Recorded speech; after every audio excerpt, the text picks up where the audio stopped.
now available in paperback and e-readers. The Temptation of John Haynes. Give in to temptation and pick up this action-packed African-American paranormal romance. Get The Temptation of John Haynes in paperback and e-readers today. Better get the coleslaw, y'all, cause we're having us a barbecue. 7 migrants allegedly attacked 2 police officers outside of a migrant shelter in Times Square.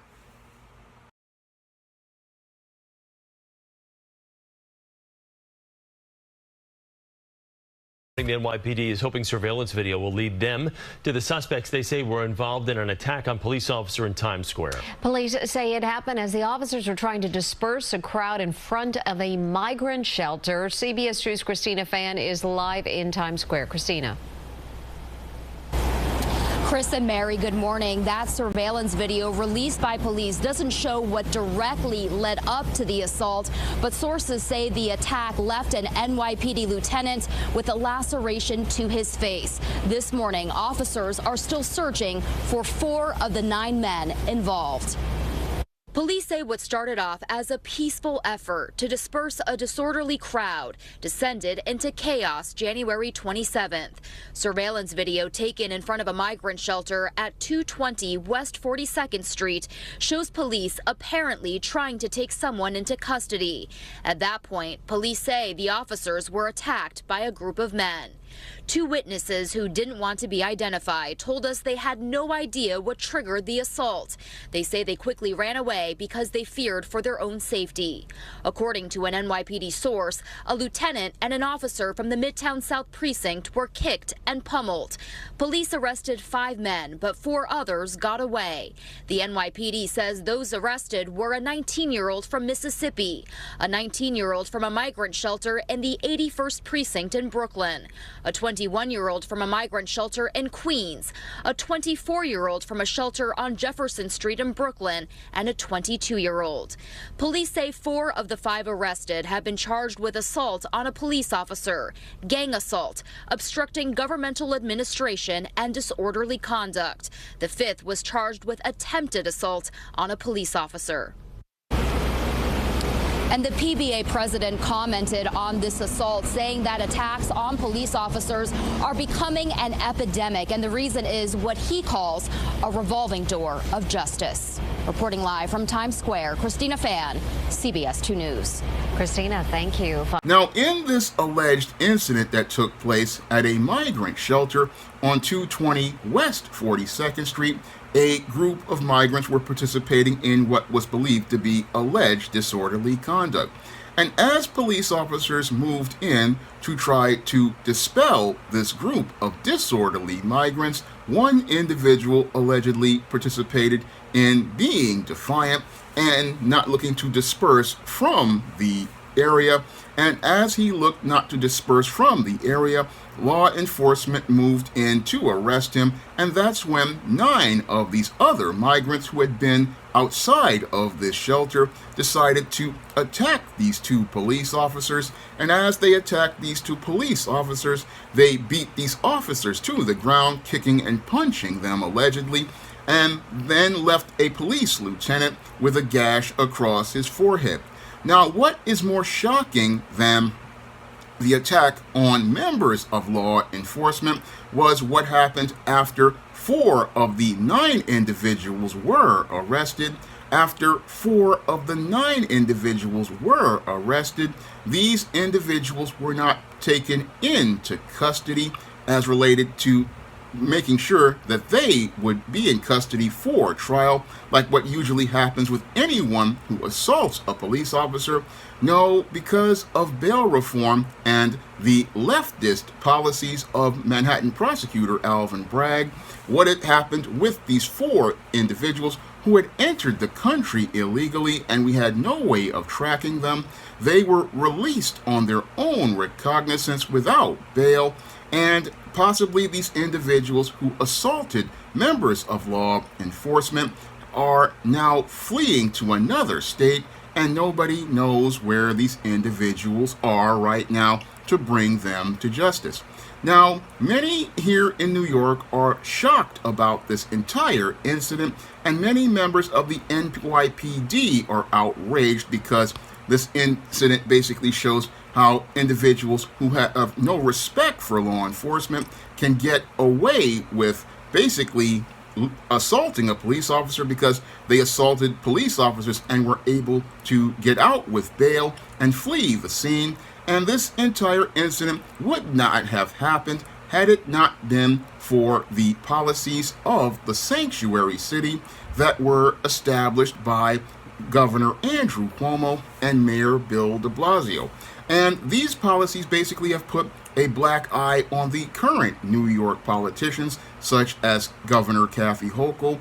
New York Mayor Eric Adams, and Manhattan prosecutor Alvin Bragg, because these policies basically have become chickens coming home to roost as related to their dysfunctional sanctuary city policies that have been shown to be a complete failure. And they've become a complete failure because these policies as related to migrants, as related to the sanctuary city, basically have given most of these migrants a way to just not feel like they have to respect the law. And that was basically established from minute one when New York Mayor Eric Adams and New York Governor Kathy Hochul rolled out a red carpet for these migrants in an effort to try to prove that the sanctuary city policy was one that the city could do and the state could handle, and two, go out here and look to spite Texas Governor Greg Abbott and look to virtue signal to President Joe Biden to show that America would be open to all of these people who entered the country illegally. But this whole policy of opening up the country to people who entered illegally basically opened the door for these migrants to believe that they are above the law. Because what many of these leftist blue politicians don't understand is that there's a reason why ICE is supposed to be handling migrants, because when ICE handles migrants, what that does is it sets a boundary for the country and other people who enter the country illegally to know that they are accountable and being held accountable by the federal government on the federal level. And when states get involved inside of federal matters, what happens is that you have migrants who believe that they can go out here and violate the boundaries of this country. And that's basically why everything has fallen apart here in New York City as related to the entire migrant crisis, because you have a group of state and local politicians stepping into federal affairs. And as they step into federal affairs, what they do is enable a mindset in most of these migrants as they enter the country illegally that they can go out here and participate in behavior that is going to make it where they can be above the laws of the federal U.S. Constitution and also above the laws of state and local of law enforcement. Because if you can go out here and be able to get over on ICE agents at the national level by circumventing them and being sent to a city like New York due to sanctuary city policies and not respect the federal laws, then those same people will not have any respect for our state and local laws and not have any respect or regard for law enforcement like the NYPD. And all of this whole mindset of believing that you don't have to respect the federal, state, and local laws were basically enabled by New York Governor Kathy Hochul and New York Mayor Eric Adams as they looked to open a door and invite these migrants in And as they have invited these migrants in, they basically were meeting them at the Port Authority bus terminal. And as they met them at the Port Authority bus terminal, what they didn't understand was they were basically enabling behavior in these migrants to believe that they could do whatever they wanted. Because whenever you invite a guest into your home, what you do is you establish rules with that guest. But sadly, New York did not go out here and establish rules with people to set boundaries for their behavior.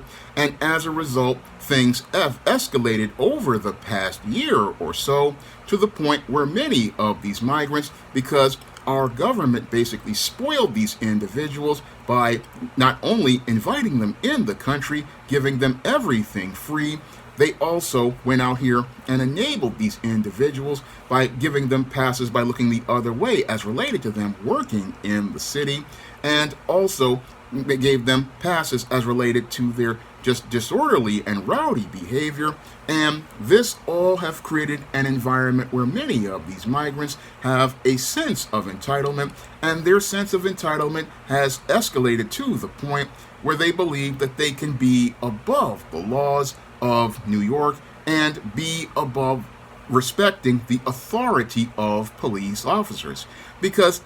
many of these migrants who participated in this attack, they didn't care about the fact that they were dealing not only with a beat cop and a lieutenant who is an officer of the NYPD. No,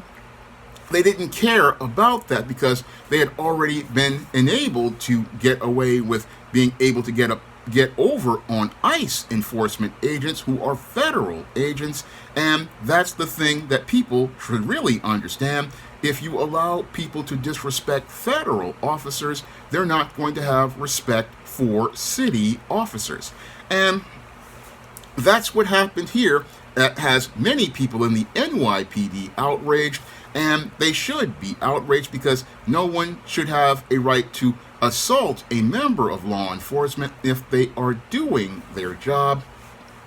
And no one who enters this country illegally should be out here believing that they are above the laws of our country. But this whole policy basically is New York City reaping what it sowed, later than what it sowed, greater than what it sowed, for the virtue signaling of the cream of wheat man, Eric Adams, and Kathy Hochul, who, again, both of them were out here looking to try to virtue signal that they were not going to be racist like Donald Trump, and also looking to create a covert contract with Joe Biden, hoping that he would fund these migrants and take care of them with government money. However, that chess game basically has turned into a checkmate because both Eric Adams and Kathy Hochul were playing Candyland with green cards, but Joe Biden, basically seeing that his approval rating is under a third of this country at 33%, is not looking to even support this because it would basically tank his chances at re-election. Moreover, any chance of getting funding for these migrants basically went up in smoke when we had a Republican Congress take over in the House. But this has left both Kathy Hochul and Eric Adams in a very bad situation that has been exacerbated by the far left policies of Manhattan prosecutor Alvin Bragg, who spends more time looking to try to virtue signal and get brownie points for his next job by going out here looking to prosecute presidential candidate Donald Trump, or trying to get a conviction against another black man like Jonathan Majors. He's spending more time looking to prosecute celebrities to try to get clout and status rather than dealing with actual street crime. And this has led to a situation where these migrants were able to be released without bail, and as they were released without bail, that's where Alvin Bragg wound up getting embarrassed, because as those migrants wound up leaving central booking, they threw up middle fingers up at cameras that were pointed in front of them. And when they threw up those middle fingers up at those cameras, they basically expressed contempt for the city that provided them sanctuary, and left all of these blue politicians with major egg on their face for opening up their doors in their big plan to virtue signal, because as these 4 of these 9 individuals who were arrested threw up those middle fingers, they showed that they did not really want asylum, did not really respect the country that was giving them an opportunity at a new life. No, what they did was basically show how they were looking to take advantage of most of these Americans and look to get over on them. And again, all of this was basically enabled because many of these individuals were told from minute one they did not have to respect the laws of this country on the federal level by these states and cities that were providing sanctuary to them to circumvent our federal laws that were enforced by immigration customs and enforcement. And because these individuals were told that they did not have to respect the federal rules, what happened is they came into states like New York and cities like New York, not understanding they needed to respect the authority of the laws here and not respect the authority of those who enforce those laws, such as police officers. And that's basically what has led to all of this outrage regarding this situation, which has embarrassed the mayor, the DA, and the governor, who is now looking to say, oh, those individuals need to be deported. That's what Kathy Hochul is saying right now. However, Sean James says that these individuals should have never been invited into the country, and they should have never been given asylum. No, these individuals, basically what needed to do is the mayor of New York and the governor of New York needed to repeal the sanctuary city policy, and they need to repeal it and let immigration and customs enforcement handle their business. Because what's happened here is that these individuals now have set a legal precedent where they have basically gotten away with disrespecting America's laws in New York City, and they have gone out here due to Alvin Bragg's whole incompetence with these and New York City's and New York State's legislature's bail reform law, basically been able to get away with assaulting members of law enforcement and being released on their own recognizance, and then being shipped, then getting on a bus and moving to another state like California to be a part of their sanctuary city, because these migrants basically, when they came into the country and were bused here, these individuals had no IDs. They have not been vetted by ICE or Immigrations and Customs Enforcement, and nobody knows who these individuals are because they could have just given you aliases and then after that be able to flee. And they can do this because you showed no respect for the laws of this country in your big effort to try to spite Donald Trump. But the whole thing is because people were in their feelings about Donald Trump. They were not thinking critically about what the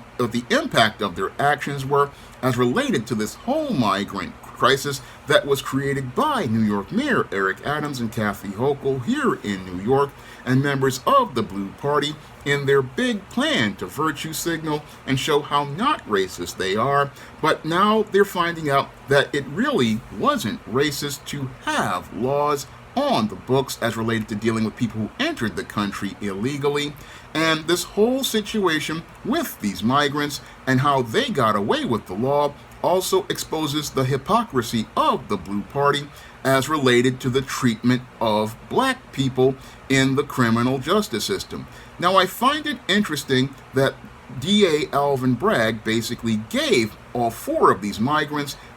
ability to be able to be released on their own recognizance, and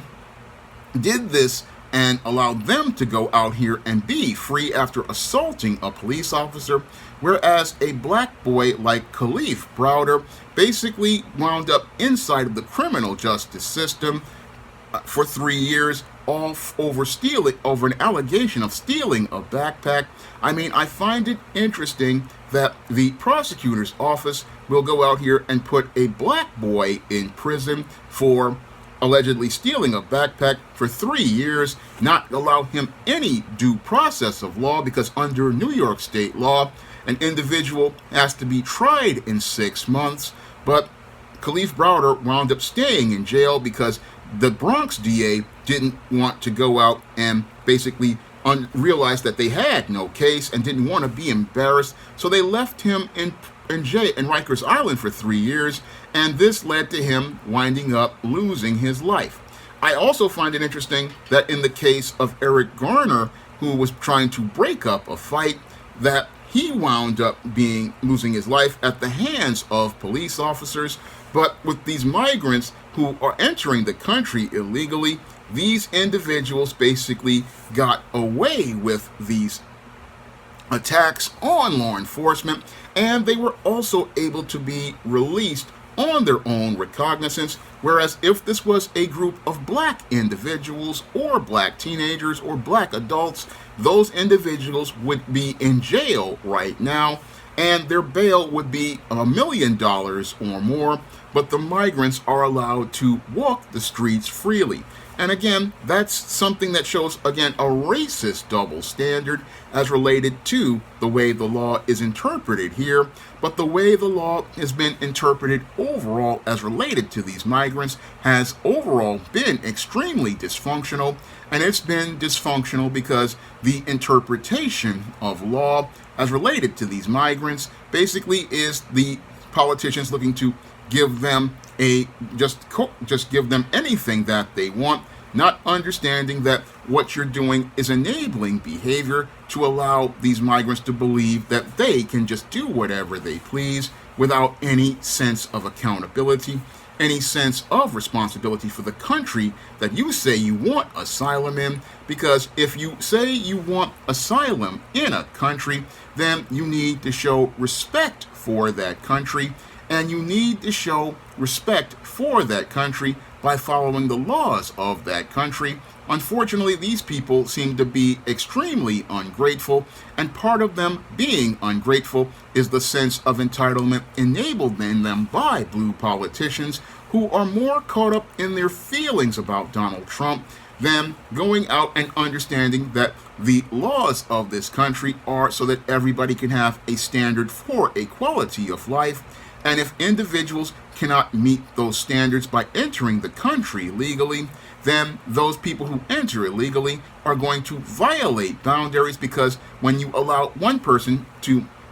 violate one set of boundaries, they're going to continue to push. And this push that we see right now with individuals seeing that they don't have to respect the rights of individuals by going out here and just coming into a country without permission have escalated into a sense of entitlement at many of the hotels that they stay in, to the point where they're trashed because they never had to work for anything. And now it's further escalating to the point where these individuals who feel like they don't have to respect the city or its property are now starting to see that they don't have to respect the law enforcement authority figures like a lieutenant. And that's an escalation that shows that we really have a problem with leadership in this city, from the cream of wheat man Eric Adams, who opened the door for these individuals, to Kathy Hochul, who went out here and was with everything until things started falling apart as related to New York City.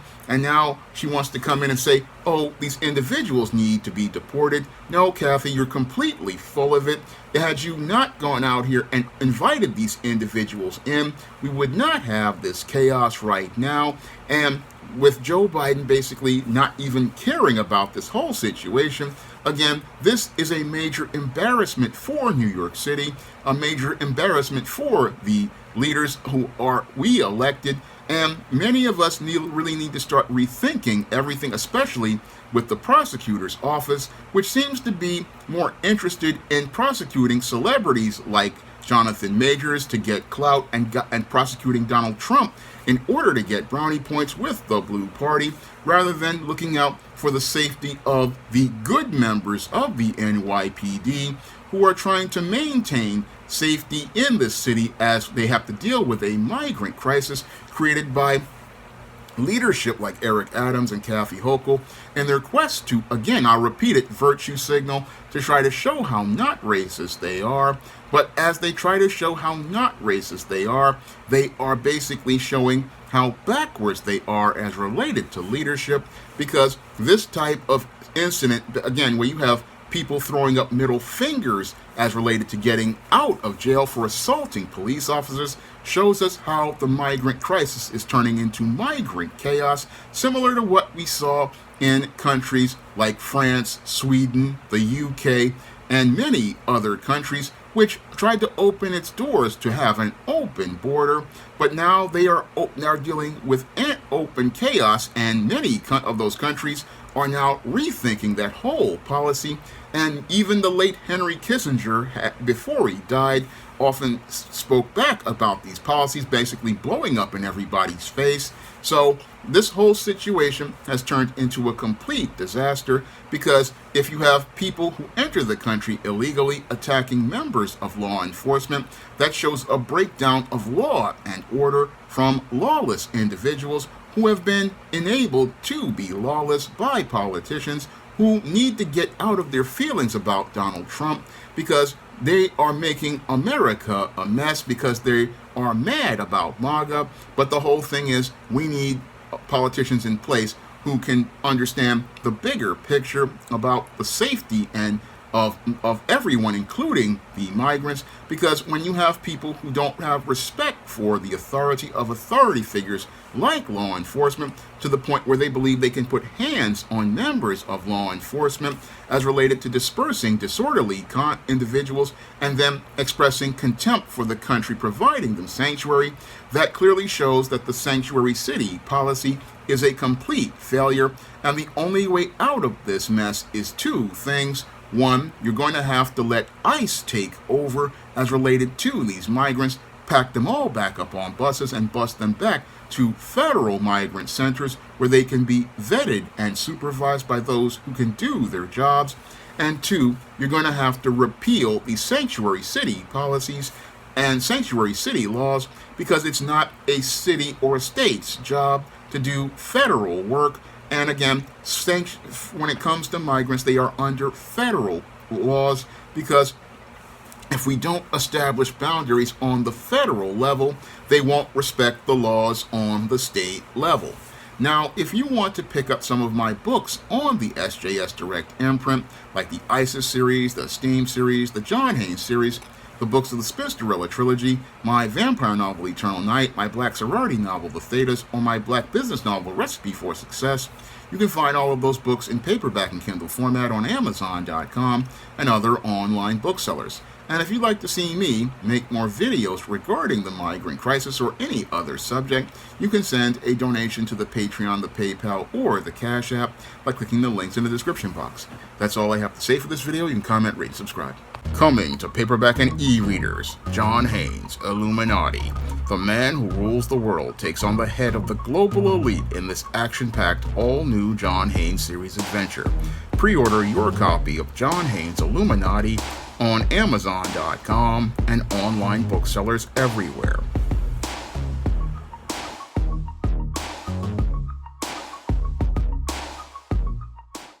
Now available in paperback and Kindle. Vampires stalk the darkness of the Eternal Night. Get your copy of Eternal Night in paperback and Kindle on Amazon.com. Support black-owned and black-operated digital broadcast media. www.niceradionetwork.com. Nice Radio Network, broadcasting 24 hours a day, 7 days a week.